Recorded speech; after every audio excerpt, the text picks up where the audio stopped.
নিজেদের ব্যস্ত লাইফকে পিছনে ঠেলে কদিনের জন্য মন ভরে প্রকৃতিকে উপভোগ করলাম। হঠাৎই প্ল্যান করে চলে গিয়েছিলাম লালমাটির দেশে। প্রথম দিন আমরা কোথায় কোথায় ঘুরেছি সেটা নিয়েই আজকের ভিডিও। ঘড়িতে তখন ভোর 5:31 হয়েছে।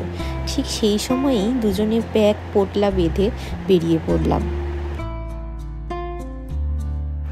যেতে যেতেই ডিসাইড করে নিলাম আমরা প্রথমে বনলতা রিসর্টে ঢুকে মন ভরে ব্রেকফাস্ট করব, তারপর আমরা আমাদের উদ্দেশ্যে পাড়ি দেব। এই বনলতা রিসর্টটি জয়পুর ফরেস্ট শুরু হওয়ার ঠিক আগেই পড়বে। তো প্ল্যান মতো আমরা প্রবেশ করলাম বনলতা রিসর্টে। প্রবেশ করা মাত্রই চোখটা যেন জুড়িয়ে গেল। সেখানে আমরা প্রথমে রিসর্টটা ভালোভাবে ঘুরে দেখলাম, তারপর আমরা ব্রেকফাস্টে চলে গেলাম।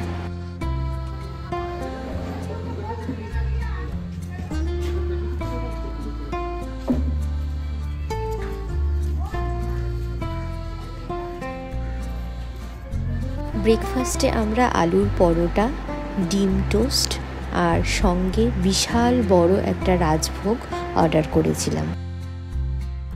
পেট পুড়ে ব্রেকফাস্ট করে আমরা আবার বেরিয়ে পড়লাম। ও হ্যাঁ, কোথায় যাচ্ছি সেটাই তো বলা হলো না। আমাদের প্রথম দিন ছিল বিষ্ণুপুর ট্যুর। রাস্তাটা একটু খারাপ হলেও জয়পুর ফরেস্টের মধ্যে দিয়ে যেতে কিন্তু মন্দ লাগছিল না। বিষ্ণুপুরে প্রবেশ করার আগে আমরা প্রথমে এই ফরেস্টে এক ঐতিহাসিক জায়গার সাক্ষী হয়ে এলাম।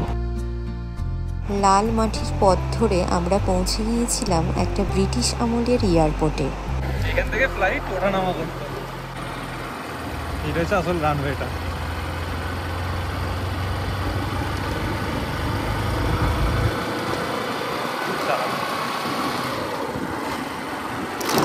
বিশ্বযুদ্ধের টাইমে এখান থেকে হচ্ছে ওই যুদ্ধ বিমানগুলো ওঠানামা করতো। তাই করেছিল, হ্যাঁ, ব্রিটিশরা। ভাবলেই অবাক লাগে। সত্যিই ভাবলে অবাক লাগে। দ্বিতীয় বিশ্বযুদ্ধের সময় করা এই কংক্রিটের রানওয়ে কিন্তু এখনো মজবুত।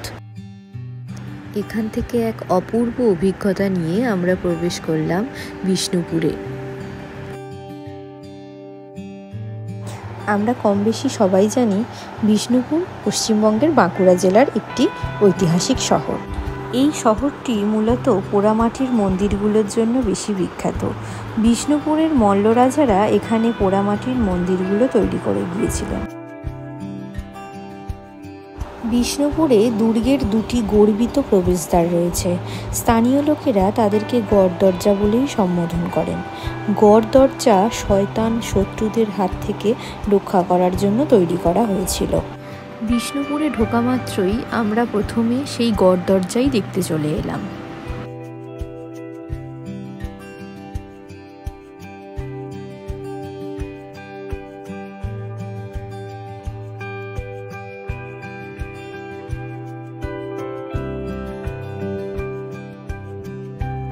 তারপরেই পৌঁছে গিয়েছিলাম লালজি মন্দিরে। লালজি মন্দিরটি টেরাকোটার মন্দিরগুলির মধ্যে আরেকটি উল্লেখযোগ্য উদাহরণ হিসেবে দাঁড়িয়ে আছে।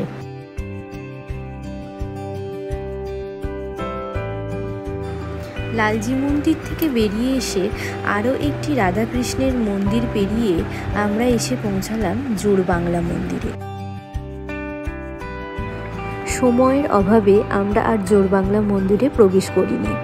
বাইরে থেকেই পুরোটা ক্যামেরাবন্দি করে নিয়েছিলাম। এটা হলো গুমঘর।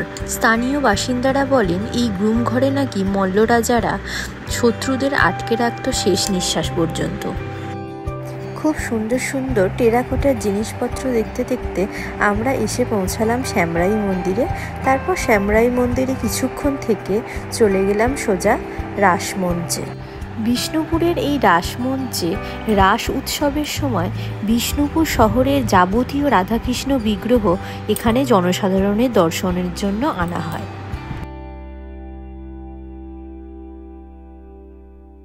বিষ্ণুপুরের টেরাকোটার মন্দিরগুলির পাশাপাশি নজর কাড়ে একটি কামানের উপরে। এই কামানটি বীর মল্ল রাজাদের আমলেই ব্যবহার করা হয়েছিল বলে জানা যায়।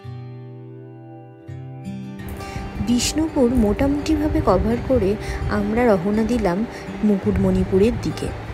মুকুটমণিপুরে গিয়ে কোথায় থেকেছিলাম আর কোথায় কোথায় ঘুরেছিলাম সেটা নিয়ে আসছি পরের ভিডিওতে।